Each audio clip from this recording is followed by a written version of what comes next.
पासवनमा गे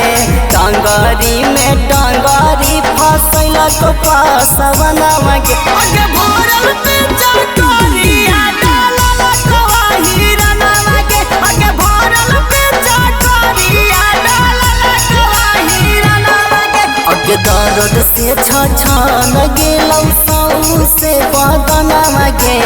दर्द से छछन गेलौ सौ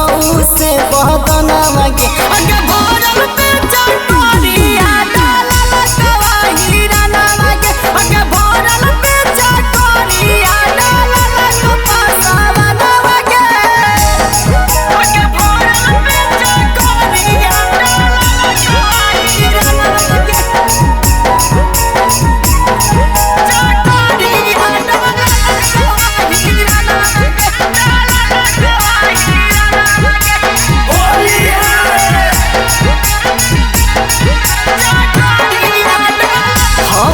जनलियो छौड़ा हलो लगल गईले गे एगो हलो डाल के सखी एगो हलो धैले गे हम न जनलियो छौड़ा हलो लगल गईले गे एगो हलो डाल के सखी एगो हलो धैले गे आगे ऊपर नीचे लाल कैल गौ बिचला कर खाना गे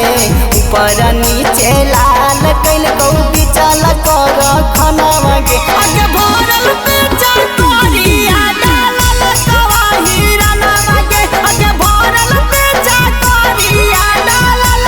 पासवनमा गे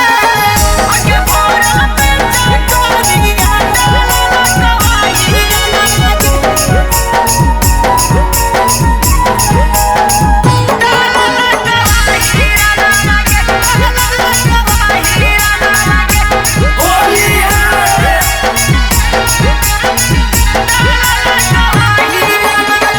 केतनो सुनैलिए सखी गंदा गंदा गारी गे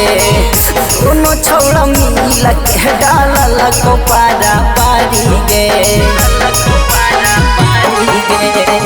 केतनो सुनैलिए सखी गंदा गंदा गारी गे दोनों छौड़ा मिल के डालल को पारा पारी गे आगे शंभु धारा में